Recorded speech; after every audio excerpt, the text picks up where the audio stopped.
എൻ്റെ എല്ലാ പ്രിയപ്പെട്ട കൂട്ടുകാർക്കും നമ്മുടെ പുതിയ വീഡിയോയിലേക്ക് സ്വാഗതം. ഇന്നത്തെ നമ്മുടെ വീഡിയോ സദ്യകളിലും മറ്റുള്ള ആവശ്യങ്ങളിലും കാറ്ററിംഗുകാർ ഓർഡർ അനുസരിച്ച് തയ്യാറാക്കി കൊടുക്കുന്ന ബീഫ് വിന്താലുവിൻ്റെ വീഡിയോ ആണ്.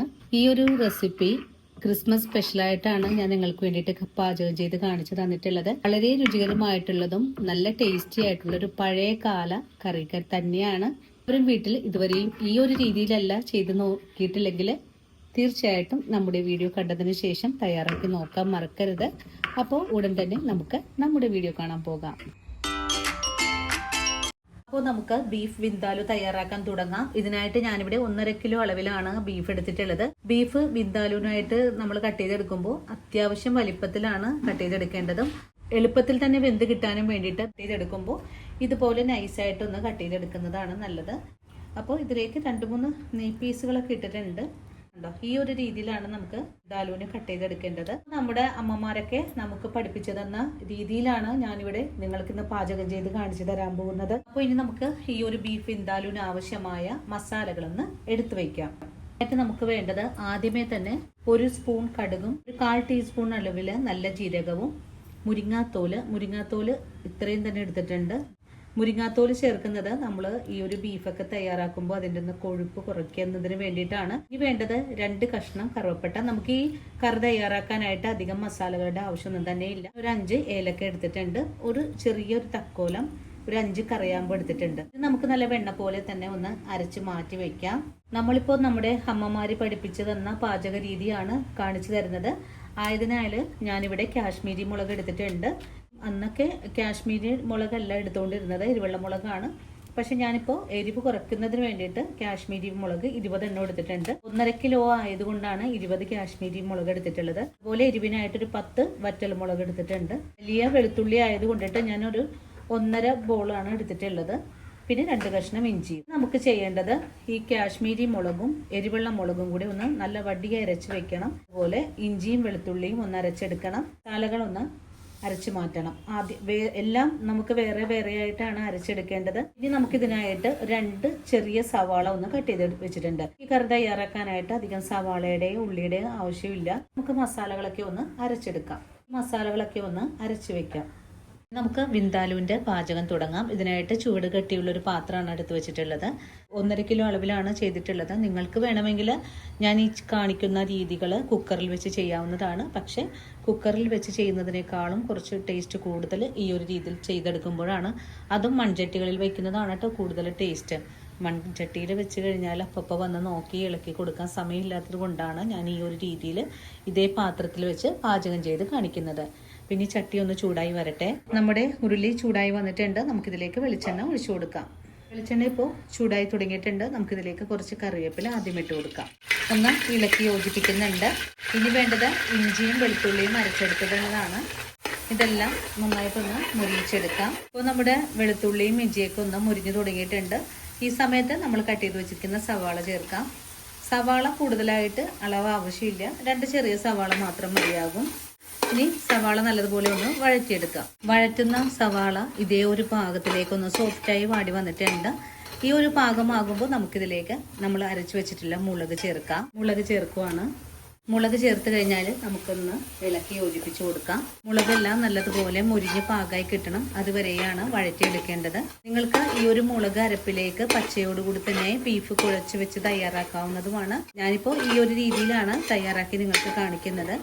നമ്മളിതുപോലെ വഴറ്റിക്കൊണ്ടിരിക്കുമ്പോൾ എണ്ണയുടെ ഉപയോഗം കുറയ്ക്കുന്നതിനായിട്ട് ഇതുപോലെ മാംസ കഷ്ണങ്ങളിൽ പറ്റിയിരിക്കുന്ന ഈ ഒരു നെയ് കഷ്ണങ്ങൾ ചേർത്ത് കൊടുക്കാവുന്നതാണ്. ചേർക്കുമ്പോൾ നമുക്കധികം എണ്ണയുടെ ആവശ്യം വരുന്നില്ല. നെയ്യുള്ള കഷ്ണങ്ങൾ മാത്രം ചേർത്ത് കൊടുക്കുക. അതിനുശേഷം വീണ്ടും ഇളക്കി യോജിപ്പിച്ച് കൊടുക്കുക. മുളകെല്ലാം നല്ല വെള്ളം മുരിയിച്ച് പാകാക്കി എടുക്കണം. അതുവരെയാണ് വഴറ്റി കൊടുക്കേണ്ടത്. അപ്പോൾ നമ്മുടെ അരപ്പും ചേർത്ത് ഒന്നും കൂടെ വഴറ്റിയെടുത്തിട്ടുണ്ട്. ഇപ്പോൾ നമ്മുടെ അരപ്പൊക്കെ ഒന്ന് മുരിഞ്ഞും വന്നിട്ടുണ്ട്. ഈ ഒരു പാകമാകുമ്പോൾ നമുക്ക് ഇതിലേക്ക് ബാക്കിയുള്ള ബീഫ് കഷ്ണങ്ങൾ കൂടെ ചേർക്കാം. ഇനി ഇതെല്ലാം കൂട്ടിച്ചേർത്ത് ഒന്നും കൂടെ ഇളക്കി കൊടുക്കാം. അരപ്പും ബീഫും കൂടെ ചേർത്ത് നല്ല പോലെ ഒന്ന് വഴറ്റിയെടുക്കാം. ബീഫ് ഒരു 2 മിനിറ്റ് നേരം ഈ ഒരു മസാലയിൽ ഇട്ട് കൊടുത്ത് വഴറ്റിയെടുത്തിട്ടുണ്ട്. ഇനി ഇതിലേക്ക് നമുക്ക് വിനാഗിരി ചേർക്കാം. ഞാനിവിടെ 2 സ്പൂൺ അളവിലാണ് വിനാഗിരി ചേർത്തിട്ടുള്ളത്. നിങ്ങൾ എടുക്കുന്ന ബീഫിന്റെ അളവിനനുസരിച്ച് വിനാഗിരി ചേർത്ത് കൊടുക്കേണ്ടതാണ്. ഇനി കൂടെ തന്നെ ഇതിലേക്ക് ആവശ്യമായ ഉപ്പും കൂടി ചേർക്കണം. 2 സ്പൂൺ അളവിൽ ഉപ്പ് ചേർക്കുന്നുണ്ട്. പിന്നെ ആവശ്യമായ 1/2 കപ്പ് വെള്ളവും കൂടെ ഒഴിച്ചു കൊടുക്കാം. വെള്ളം ഒഴിച്ചു കഴിഞ്ഞാൽ ഇതെല്ലാം കൂട്ടി യോജിപ്പിച്ച് ഇളക്കി കൊടുക്കാം. ഇനി നല്ലതുപോലെ ഒന്ന് തിളച്ച് വരണം. അതിനുശേഷം ഫ്ലെയിം സിമ്മിലേക്ക് മാറ്റിയിട്ട് വേണം നമുക്ക് ഇത് വേവിച്ചെടുക്കാനായിട്ടും. നിങ്ങൾക്ക് ഈ ഒരു സമയം ഈ ഒരു കൂട്ടി വെച്ചിട്ടുള്ളത് കുക്കറിലേക്ക് മാറ്റിയിട്ട് വേവിച്ചെടുക്കാവുന്നതാണ്. ഞാനിപ്പോൾ ഇതേ പാനിൽ തന്നെ വെച്ചിട്ടാണ് വേവിച്ചെടുക്കാനും പോകുന്നത്. എല്ലാ കഷ്ണങ്ങളും കൂട്ടി യോജിപ്പിച്ചിട്ടുണ്ട്. ഇനി നല്ലതുപോലെ ഒന്ന് തിളച്ച് വരട്ടെ. ഇപ്പോൾ നമ്മുടെ ബീഫ് കറി ഇവിടെ തിളച്ച് തുടങ്ങിയിട്ടുണ്ട്. ഇനി നമുക്കൊന്ന് മൂടി വെച്ച് കൊടുക്കാം. മൂടി വെച്ച് കഴിഞ്ഞാൽ ഫ്ലെയിം സിമ്മിലേക്ക് മാറ്റണം. വെച്ച് കഴിഞ്ഞാൽ ഇതിൻ്റെ മേലെയായിട്ട് കുറച്ച് വെള്ളം കൂടെ ഒഴിച്ചു കൊടുക്കാം. ഇങ്ങനെ ചെയ്യുന്നത് കഷ്ണങ്ങൾ അടിയിൽ പിടിക്കാതിരിക്കാനും വേണ്ടിയിട്ടാണ്. മുകളിലുള്ള വെള്ളം വറ്റി വരുന്നതനുസരിച്ച് നമുക്ക് മുകളിൽ കുറേശ്ശെ വെള്ളം ഒഴിച്ചു കൊടുക്കേണ്ടതാണ്. അപ്പോഴാണ് ഈ ഒരു ആവി വെള്ളം കൊണ്ട് നമ്മുടെ കഷ്ണങ്ങളൊക്കെ വെന്ത് കിട്ടുന്നത്. ഇപ്പോൾ നമ്മുടെ ബീഫ് വേവിക്കാൻ വെച്ചിട്ട് ഒരു 1.5 മണിക്കൂറായിട്ടുണ്ട്. ഇനിയിപ്പോൾ നമുക്കൊന്ന് മൂടി തുറന്ന് നോക്കാം. ഇതേ ഒരു പാകത്തിലേക്ക് ആയി വന്നിട്ടുണ്ട്. ഈ സമയത്തൊക്കെ ഞാനൊന്ന് മൂടി തുറന്ന് ഇടയ്ക്കിടയ്ക്ക് ഇളക്കി കൊടുക്കുന്നുണ്ടായിരുന്നു. ഇനി നമുക്കിതിലേക്ക് ഒരു കാര്യം കൂടെ ചേർക്കാം. മുരിങ്ങാത്തോലും കടുകും ജീരകവും കൂടെ അരച്ച പേസ്റ്റാണ്. ഈ ഒരു പേസ്റ്റ് കൂടെ കറിയിലേക്ക് ചേർക്കണം. കറി ഒന്ന് ഇളക്കി യോജിപ്പിച്ചിട്ട് വീണ്ടും ചെറിയ തീയിൽ വെച്ച് തന്നെ വേവിച്ചെടുക്കാം. ഈ ഒന്ന് ഗ്രേവി എല്ലാം വറ്റി വരുമ്പോഴേക്കും നമ്മുടെ കറിയുടെ റെഡിയാണ്. വീണ്ടും ചെറിയ തീയിലേക്ക് ഫ്ലെയിം മാറ്റിയിട്ട് മൂടി വെച്ച് തന്നെ വേവിച്ചെടുക്കാം. അങ്ങനെ ഒരു 2 മണിക്കൂർ കൊണ്ട് തന്നെ നമ്മുടെ ബീഫ് വിന്താലു ഇവിടെ ഒന്ന് പാകമായി കിട്ടിയിട്ടുണ്ട്. അത്യാവശ്യം കുറുകിയ ഗ്രേവിയിലേക്ക് കറി മാറി വന്നിട്ടുണ്ട്. ഇനി നമുക്കിതിലേക്ക് കുറച്ച് കറിവേപ്പില ചേർത്ത് കൊടുക്കാം. ഈ സമയത്ത് കറിക്ക് ഉപ്പോ പുളിയോ ഒക്കെ ഉണ്ടെന്ന് നോക്കാം. എങ്കിൽ നിങ്ങൾക്ക് കുറച്ചുകൂടെ ചേർക്കാവുന്നതാണ്. കാറ്ററിംഗ് സ്പെഷ്യൽ ബീഫ് വിന്താലു ഇവിടെ റെഡി ആയിട്ടുണ്ട്. എല്ലാവരും വീട്ടിൽ ഈ ഒരു രീതിയിൽ ക്രിസ്മസ് ദിനത്തിലൊക്കെ തയ്യാറാക്കി നോക്കണം. ഈ സമയത്ത് നമ്മുടെ കറിയിലേക്ക് 1 ടീസ്പൂൺ അളവിൽ ഗരം മസാലപ്പൊടി ചേർക്കാം. കറിവേപ്പിലയും കൂടെ ചേർത്ത് കൊടുക്കാം. ഇനിയിപ്പോൾ ഇതെല്ലാം കൂട്ടി യോജിപ്പിച്ച് ഒന്ന് ഇളക്കി കഴിഞ്ഞാൽ വളരെ രുചികരമായിട്ടുള്ള കാറ്ററിംഗ് സ്പെഷ്യൽ ബീഫ് വിന്താലു ഇവിടെ റെഡിയാണ്. എല്ലാവരും ഈ ഒരു ക്രിസ്മസ് ദിനത്തിൽ ഇതേ രീതിയിൽ തയ്യാറാക്കി നോക്കണം. ഇതുപോലൊരു കറി തയ്യാറാക്കി വെക്കുവാണെങ്കിൽ നമുക്ക് കുറേ ദിവസത്തേക്ക് പുറത്ത് തന്നെ വെച്ച് കറി സൂക്ഷിക്കാൻ പറ്റുന്നതുമാണ്. ഇനി നമ്മുടെ മക്കൾക്കൊക്കെ വിദേശത്തൊക്കെ കൊടുത്തു വിടാനും വളരെ യൂസ്ഫുൾ ആയിട്ടുള്ള നല്ലൊരു കറിയാണ്. ഈ കറി തയ്യാറാക്കി എടുക്കുമ്പോൾ ഞാനിത് ചേർത്തിട്ടുള്ള കാശ്മീരി മുളകിന് പകരമായിട്ട് എരിവുള്ള മുളകാണ് എടുക്കുന്നതെങ്കിൽ കറിയുടെ എരിവ് കുറക്കുന്നതിനായിട്ട് കുറച്ച് കട്ടിയായിട്ടുള്ള തേങ്ങാപ്പാൽ ചേർത്തും ഈ കറി തയ്യാറാക്കാൻ പറ്റുന്നതുമാണ്. അപ്പോൾ ഇന്നത്തെ നമ്മുടെ വീഡിയോ ഇത്രയേ ഉള്ളൂ. ഈ ഒരു വീഡിയോ കണ്ടിട്ട് എല്ലാവരും ഇതേ രീതിയിലൊന്ന് തയ്യാറാക്കി നോക്കണം.